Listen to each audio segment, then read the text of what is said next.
Hello बच्चों, new RT competition classes में आप सभी का स्वागत है। तो आज हम हिंदी का प्रैक्टिस नंबर 26 सॉल्व करेंगे। हिंदी का प्रैक्टिस नंबर 26 सॉल्व करेंगे। जिस किसी ने बाकी के वीडियो नहीं देखे हैं तो उसका लिंक हमने डिस्क्रिप्शन बॉक्स में दे दिया, वहां से जाकर देख ले। पहला क्वेश्चन बच्चों स्टार्ट करते हैं। पहला क्वेश्चन हमारा है, पहला क्वेश्चन, नील देवी नाटक के रचयिता कौन है? नील देवी जो नाटक है इसको किसने लिखा था? ऑप्शन ए है भारतेंदु हरिश्चंद्र, बी ऑप्शन है मोहन राकेश, सी ऑप्शन है मैत्रेयी पुष्पा, डी ऑप्शन है विद्यानिवास मिश्र। तो नील देवी, अगर पहले आपसे बच्चों पूछा जाए कि नील देवी कौन सी विधा है तो ये नाटक हो जाएगा। नील देवी क्या हो जाएगा? नाटक हो जाएगा। नील देवी जो नाटक है इसको किसने लिखा था? तो बच्चों भारतेंदु हरिश्चंद्र ने लिखा था। किसने लिखा था? भारतेंदु हरिश्चंद्र ने लिखा था। मोहन राकेश, इनकी कोई एक रचना, इनकी रचना है लहरों के राजहंस। लहरों के राजहंस। बच्चों अगर आपसे पूछा जाए लहरों के राजहंस ये रचना किसकी है तो मोहन राकेश की है। मैत्रेयी पुष्पा, इनकी रचना है इदनम।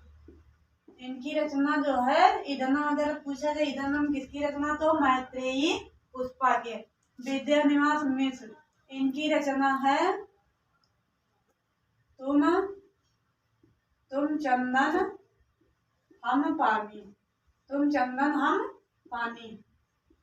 अगर बच्चों आपसे पूछा जाए तुम चंदन हम पानी ये रचना किसकी है तो विद्यानिवास मिश्र की। एक बार फिर से देख लेते हैं। नील देवी नाटक, नील देवी नाटक के रचयिता या रचनाकार कौन है तो मोहन राकेश हो जाएगा। ऑप्शन ए सही हो जाएगा। लहरों के राजहंस, लहरों के राजहंस ये रचना किसकी है तो मोहन राकेश की है। इदन्नम ये रचना किसकी है तो मैत्रेयी पुष्पा की है। तुम चंदन हम पानी ये रचना किसकी है तो विद्यानिवास मिश्र की है। बच्चों क्वेश्चन नंबर 2, क्वेश्चन नंबर 2 है काशी नागरी प्रचारिणी सभा। काशी नागरी प्रचारिणी सभा की स्थापना कब हुई थी? काशी नागरी प्रचारिणी की स्थापना कब हुई थी? ऑप्शन ए है 1893, बी ऑप्शन है 1921, सी ऑप्शन है 1975, डी ऑप्शन है 1949। तो काशी नागरी प्रचारिणी सभा की स्थापना कब हुई थी तो 1893 में हुई थी। कब हुई थी? 1893 में। अच्छा, 1921 में क्या हुआ था? मोपला विद्रोह हुआ था। कौन सा विद्रोह हुआ था? मोपला विद्रोह हुआ था। 1921 में क्या हुआ था तो मोपला विद्रोह हुआ था। कहाँ हुआ था तो केरल में हुआ था। केरल में। कहाँ हुआ था तो केरल में हुआ था। 1975 में क्या हुआ था? 1975 में विश्व हिंदी सम्मेलन। विश्व हिंदी सम्मेलन कब हुआ था? विश्व हिंदी सम्मेलन कब हुआ था तो 1975 में हुआ था। तो कहाँ हुआ था? नागपुर महाराष्ट्र। नागपुर महाराष्ट्र में हुआ था। नागपुर महाराष्ट्र। 1975 में क्या हुआ था तो विश्व हिंदी सम्मेलन हुआ था। कहाँ हुआ था? नागपुर महाराष्ट्र में हुआ था। 1949 में क्या हुआ था? 1949 में 14 सितंबर 1949 को राष्ट्रीय हिंदी दिवस घोषित किया गया था। राष्ट्रीय हिंदी दिवस। एक बार फिर से देख लेते हैं। काशी नागरी प्रचारिणी सभा की स्थापना कब हुई थी तो 1893 में हुई थी। मोपला विद्रोह अगर पूछा जाए आपसे कब हुआ था तो 1921 में हुआ था। मोपला विद्रोह बच्चों कहाँ हुआ था तो केरल में हुआ था। और 1975 में क्या हुआ था तो विश्व हिंदी सम्मेलन कब हुआ था तो 1975 में हुआ था। कहाँ हुआ था तो नागपुर महाराष्ट्र में हुआ था। 1949 को क्या हुआ था तो 14 सितंबर 1949 को राष्ट्रीय हिंदी दिवस घोषित किया गया था। बच्चों क्वेश्चन नंबर 3। क्वेश्चन नंबर 3 है दोहा और रोला। दोहा और रोला को क्रम से मिलाने पर कौन सा छंद बनता है? कौन सा छंद बनता है? दोहा और रोला को क्रम से मिलाने पर कौन सा छंद बनता? ऑप्शन ए है हरिगीतिका, बी ऑप्शन है कुंडलिया, सी ऑप्शन है छप्पर, डी ऑप्शन है बरवर। तो दोहा और रोला को जब हम क्रम से मिलाएंगे तो कौन सा छंद बन के तैयार होगा? कुंडलिया बन के तैयार। कौन सा? कुंडलिया बन के तैयार होगा। हरिगीतिका ये कैसा छंद है? हरिगीतिका कैसा छंद है? तो यह सममात्रिक छंद है। सममात्रिक छंद है। कैसा छंद है? तो सममात्रिक छंद है। सममात्रिक छंद है। इसमें कितनी मात्राएं होती हैं? तो इसमें कितनी मात्राएं होती हैं? तो 28 मात्राएं होती हैं। कुंडलिया अगर आपसे पूछा जाए कैसा छंद है तो ये विषम मात्रिक छंद होता है। कैसा छंद होता है? विषम मात्रिक छंद। कुंडलिया कैसा छंद होता है बच्चों? तो विषम मात्रिक छंद होता है। विषम मात्रिक छंद होता है। छप्पर ये भी विषम मात्रिक छंद होता है। विषम मात्रिक छप्पर कैसा छंद है? तो विषम मात्रिक छंद होता है। ये किसको मिलाने पर बनता है? रोला और उल्लाला। रोला और उल्लाला को क्रम से मिलाने पर कौन सा छंद बन के तैयार होगा? तो छप्पर। बरवे कैसा छंद है? तो यह अर्धसम मात्रिक छंद है। कैसा छंद है? अर्धसम मात्रिक छंद। अर्धसम मात्रिक छंद। एक बार फिर से देख लेते हैं। दोहा तथा रोला को क्रम से मिलाने पर कौन सा छंद बनेगा? तो कौन सा छंद बनेगा? कुंडलिया छंद बनेगा। अगर आपसे बच्चों पूछा जाए कुंडलिया कैसा शब्द है तो यह विषम मात्रिक छंद है। हरिगीतिका कैसा छंद है? तो सममात्रिक छंद है। इसमें कितनी मात्राएं होती है? तो 28 मात्राएं होती हैं। छप्पर ये कैसा छंद है? तो विषम मात्रिक छंद है। छप्पर किसको मिलाने पर बनता है? तो रोला और उल्लाला को क्रम से मिलाने पर छप्पर बनता है। बरवे ये कैसा छंद है? तो यह अर्धसम मात्रिक छंद है। बरवे कैसा छंद है? अर्धसम मात्रिक छंद है। बच्चों क्वेश्चन नंबर 4। क्वेश्चन नंबर 4 है जुड़वा भाई या बहन। जुड़वा भाई या बहन को एक शब्द में क्या कहते हैं? जुड़वा भाई या बहन को एक शब्द में क्या कहते हैं?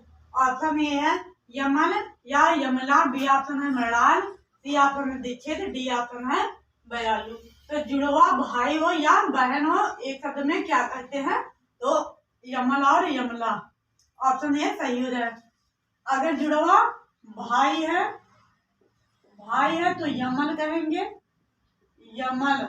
अगर जुड़वा बहन है तो क्या कहेंगे? यमला। क्या बोलेंगे? यमला। मृणाल ये किसको कहते हैं? कमल की जो डंडी होती है उसको मृणाल बोलते हैं। कमल की डंडी।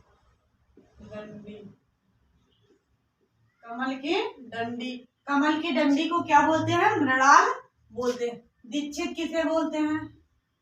दीक्षित जिसने दीक्षा ली हो। जिसने दीक्षा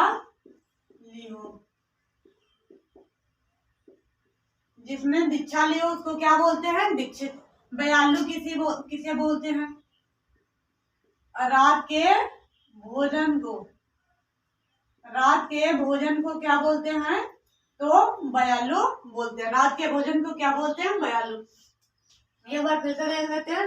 जुड़वा भाई या बहन को एक शब्द में क्या कहते हैं? तो यमल या यमला। अगर जुड़वा भाई है तो यमल कहते हैं, अगर जुड़वा बहन हो तो यमला कहते हैं। मृणाल किसे कहते हैं? जो कमल की डंडी होती है उसको मृणाल बोलते हैं। दीक्षित किसे बोलते हैं? जिसने दीक्षा ले रखी है उसको क्या बोलते हैं? दीक्षित बोलते हैं। बयालू किसे बोलते हैं? तो जो रात का भोजन होता है उसको बयालू बोलते हैं। बच्चों क्वेश्चन नंबर 5 है, जो इंद्र पर विजय प्राप्त कर चुका हो। जो इंद्र पर विजय प्राप्त कर चुका हो उसको क्या कहते हैं? ऑप्शन ए है जितेंद्रिय, बी ऑप्शन है इंद्रजीत, सी ऑप्शन धनुधर और डी ऑप्शन है जिगीषु। तो जो इंद्र पर विजय प्राप्त कर चुका हो उसको क्या बोलते हैं? तो इंद्रजीत। क्या बोलते हैं? इंद्रजीत। जितेंद्रिय किसे बोलते हैं? जितेंद्रिय, जिसने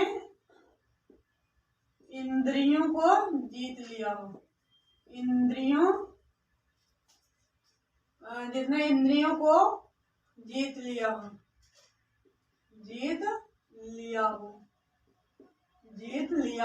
जिसने इंद्रियों को जीत लिया या जो इंद्रियों पर विजय प्राप्त कर चुका है उसको क्या बोलते हैं? जितेंद्रिय। धनुधर किसे बोलते हैं? धनुधर, जो धनुष धारण करता हो। जो धनुष धारण करता हो। जो धनुष धारण करता है उसको क्या बोलते हैं? धनुधर। जिगीषु किसे बोलते हैं? किसी को जीतने की इच्छा,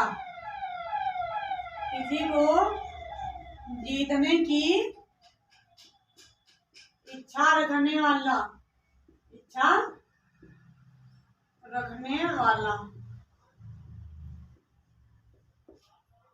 किसी को जीतने की इच्छा रखने वाला जो होता है उसको क्या बोलते हैं? जिगीष।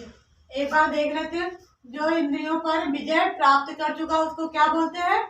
इंद्रजीत बोलते हैं। जितेंद्रिय किसे बोलते हैं? जिसने इंद्रियों को जीत लिया उसको क्या बोलते हैं? जितेंद्रिय बोलते हैं। और धनुधर किसे बोलते हैं? धनुधर, जो धनुष धारण करता उसको क्या बोलते हैं? धनुधर बोलते हैं। जिगीष, किसी को जीतने की इच्छा रखने वाला, इसको क्या बोलते हैं? जिगीष बोलते हैं। बच्चों क्वेश्चन नंबर 6 है, वह पढ़कर सो गया। इस वाक्य में कौन सी क्रिया है? क्रिया पूछी जा रही है। वह पढ़कर सो गया, इस वाक्य में कौन सी क्रिया है? ऑप्शन ए पूर्वकालिक क्रिया, बी ऑप्शन प्रेरणार्थक क्रिया, सी ऑप्शन विकर्मक क्रिया, डी ऑप्शन नामधातु क्रिया। तो वह पढ़कर सो गया तो उसमें कौन सी क्रिया है बच्चों? पूर्वकालिक क्रिया। पहले उसमें तो पढ़ाई करी, पढ़ाई करने के बाद सो गया। तो पहले उसने पढ़ा उसके बाद सो गया, तो इसमें कौन सी क्रिया हो रही है? पूर्वकालिक क्रिया। अन्य ऑप्शन देख रहे, प्रेरणार्थक क्रिया। प्रेरणार्थक क्रिया किसे कहते हैं बच्चों? प्रेरणार्थक क्रिया उसे कहते हैं जब कोई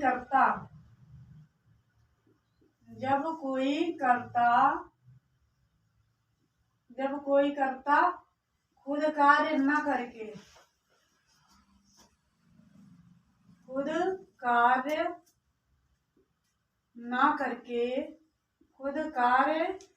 करके दूसरे से करवाता है।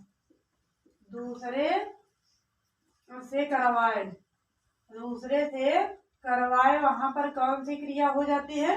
प्रेरणार्थक क्रिया। विकर्मक क्रिया कब होती है? जिसमें दो कर्म हो।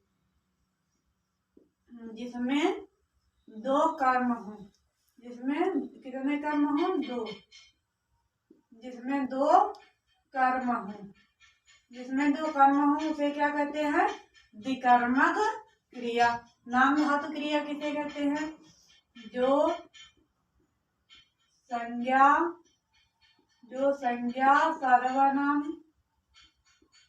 सर्वनाम और विशेषण से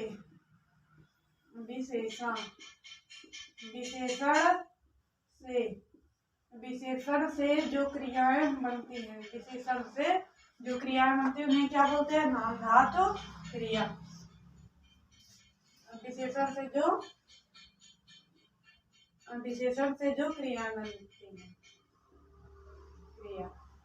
एक बार फिर से देख लेते हैं, वह पढ़कर सो गया, इस वाक्य में कौन सी क्रिया? तो पूर्वकालिक क्रिया। इसमें एक क्रिया को खत्म करने के बाद दूसरी क्रिया हो रही, तो कौन सी क्रिया हो जाएगी बच्चों? पूर्वकालिक क्रिया। प्रेरणार्थक क्रिया किसे कहते हैं? जब कोई कर्ता खुद कार्य न करके किसी दूसरे से करवाता तो वहां पर पूर्व प्रेरणार्थक क्रिया हो जाती है। द्विकर्मक क्रिया कब होती है? जिसमें दो कर्म हो, वहां पर द्विकर्मक क्रिया हो जाती है। नाम धातु क्रिया किसे कहते हैं? या नाम धातु क्रिया कैसे बनती है? तो संज्ञा सर्वनाम विशेषण से नाम धातु क्रिया बनती है। बच्चों क्वेश्चन नंबर 7 है, बच्चे गाना गा चुके हैं, इस वाक्य में मुख्य क्रिया क्या है? मुख्य क्रिया आपसे पूछी जा रही। बच्चे गाना गा चुके हैं, इस वाक्य में मुख्य क्रिया क्या है? ऑप्शन ए बच्चे, बी ऑप्शन है गाना, सी ऑप्शन है गा, डी ऑप्शन है चुके। तो इस वाक्य में मुख्य क्रिया क्या हो जाएगी बच्चों? गा। गा क्या हो जाएगा? मुख्य क्रिया। और चुके हैं ये क्या हो जाएगी? सहायक क्रिया। सहायक क्रिया। अगर आपसे पूछे चुके हैं क्या है तो सहायक क्रिया हो जाएगी। और गाना, गाना क्या है बच्चों? तो कर्म है। गाना क्या है? कर्म है। बच्चे क्या है? तो कर्ता। बच्चे क्या है? करता है। एक बार फिर से देख लेते हैं। बच्चे गाना गा चुके हैं, इस वाक्य में मुख्य क्रिया क्या है? तो ऑप्शन सी गा जो है ये मुख्य क्रिया है। बच्चे क्या है? बच्चे क्या है? तो आपका ये कर्ता बच्चे हैं। गाना क्या है? तो यह कर्म है। चुके हैं ये क्या है? तो सहायक क्रिया।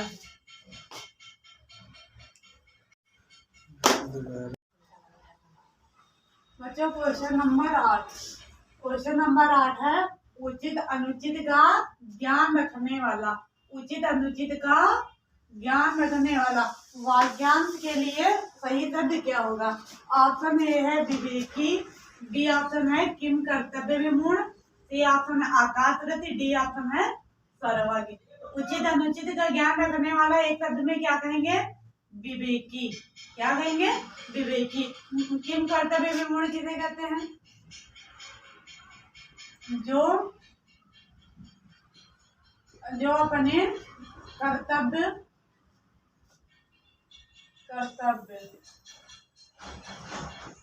को निश्चित ना कर पाए। निश्चित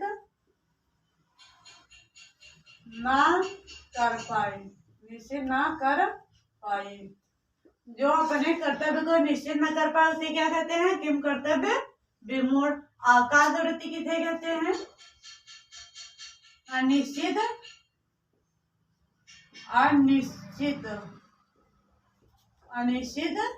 जीविका। अनिश्चित जीविका को क्या बोलते हैं? आकाशवृत्ति। सर्वज्ञ। जो सब कुछ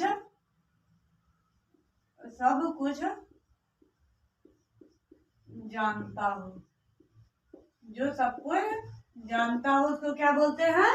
सर्वज्ञ। एक बार फिर से देख लेते हैं। उचित अनुचित का ज्ञान रखने वाला वाक्यांश के लिए सही शब्द क्या होगा? तो विवेकी हो जाएगा। किम कर्तव्य विमूढ़ किसे कहते हैं? जो अपने कर्तव्य को निश्चित न कर पाए उसको क्या बोलते हैं? किम कर्तव्य विमूढ़। आकाशवृत्ति किसे बोलते हैं? अनिश्चित जीविका। जिसकी जीविका जो है निश्चित ना हो उसको क्या बोलते हैं? आकाशवृत्ति। सर्वज्ञ किसे बोलते हैं? जो सब कुछ जानता है उसको क्या बोलते हैं? सर्वज्ञ। बच्चों क्वेश्चन नंबर 9 है, जेते तुम तारे तेते नभ में न तारे, इन पंक्तियों में कौन सा अलंकार है? जेते तुम तारे तेते नभ में न तारे, इन पंक्तियों में कौन सा अलंकार है? एक तारे का अर्थ कुछ दूसरा होता है, एक तारे का अर्थ दूसरा होता है। एक तारे का अर्थ होता है तारना। दूसरे तारे का अर्थ होता है तारा। जो नक्षत्र वाले में तारा होते, एक तारे का अर्थ होता है तारा, दूसरे तरना। मोक्ष करना या मोक्ष की प्राप्ति। मोक्ष। तो यहाँ दो तारे, दोनों तारे के अर्थ अलग अलग है। तो कौन सा अलंकार हो जाएगा? यहाँ पर यमक अलंकार हो जाएगा। कौन सा अलंकार हो जाएगा? यमक अलंकार हो जाएगा। अन्य अपन देख रहे थे इत्तद गुण। इत्तद गुण की परिभाषा होती है जब कोई वस्तु किसी दूसरी वस्तु के पास रहकर भी उसके गुण को न ग्रहण कर पाना, कौन सा अलंकार हो जाता है? इत्तद गुण हो जाता है। कौन सा अलंकार हो जाता है? इत्तद गुण अलंकार हो जाता है। जब कोई वस्तु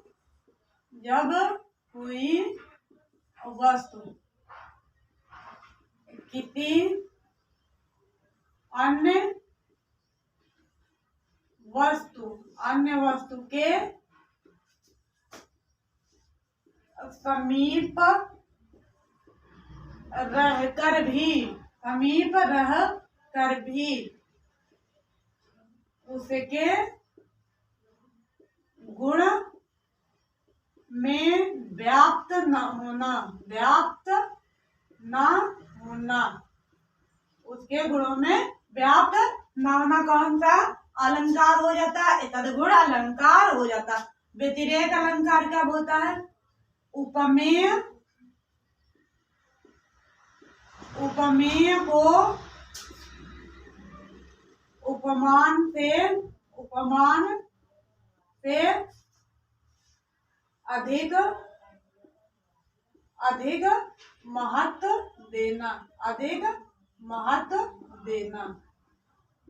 अधिक महत्व देना, उपमेय को उपमान से अधिक महत्व देना और उपमान को न्यून बताना,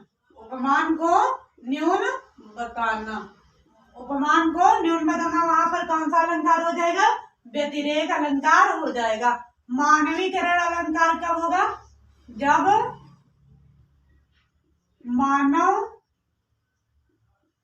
मानव रहित गुणों का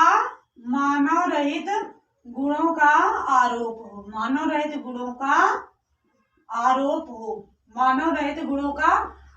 हो, वहां पर कौन सा अलंकार हो जाएगा? मानवीकरण अलंकार हो जाएगा। एक बार फिर से देख लेते हैं। जेते तुम तारे तेते नभ में न तारे, इन पंक्तियों में कौन सा अलंकार है? तो यहाँ दो बार तारे हैं, दोनों तारे का अर्थ अलग है। एक तारे का अर्थ हो जाएगा नक्षत्र और दूसरे तारे का अर्थ क्या हो जाएगा? तरना या मोक्ष की प्राप्ति। तो यहाँ पर कौन सा अलंकार हो जाएगा? यमक अलंकार हो जाएगा। इत्तद गुण अलंकार कब होगा? जब कोई वस्तु किसी अन्य वस्तु के समीप रहकर भी उसके गुणों में व्याप्त न होना, तो वहां पर कौन सा अलंकार हो जाएगा? इत्तद गुण अलंकार हो जाएगा। व्यतिरेक अलंकार, उपमेय को उपमान से अधिक महत्व देना, कौन सा अलंकार हो जाएगा? व्यतिरेक अलंकार हो जाएगा। उपमेय को उपमान से अधिक महत्व देना और उपमान को न्यून बताना, कौन सा अलंकार हो जाएगा? व्यतिरेक अलंकार हो जाएगा। मानवीकरण अलंकार, जब मानव रहित गुणों का आरोप हो, वहां पर बच्चों क्वेश्चन नंबर 10 काफूर होना मुहावरे का अर्थ क्या है?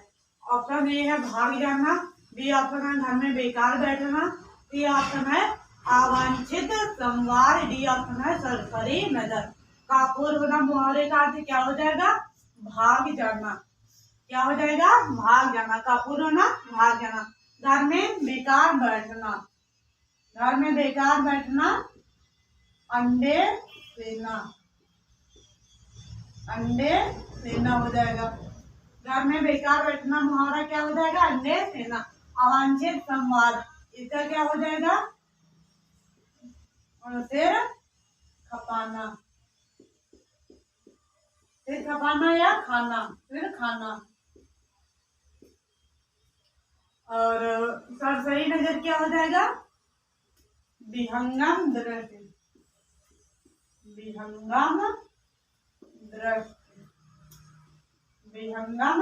क्या हो जाएगा? सरसरी नजर। एक बार देख लेते फिर से। काफूर होना मुहावरे का अर्थ क्या होगा? तो भाग जाना, अपने सही हो जाएगा। घर में बेकार बैठना का अर्थ क्या हो जाएगा? अंडे सेना। अवांछित संवाद का मुहावरा क्या होगा? सर खपाना या सर खाना। सरसरी नजर का मुहावरा क्या हो जाएगा? विहंगम दृष्टि। सरसरी नजर, विहंगम दृष्टि।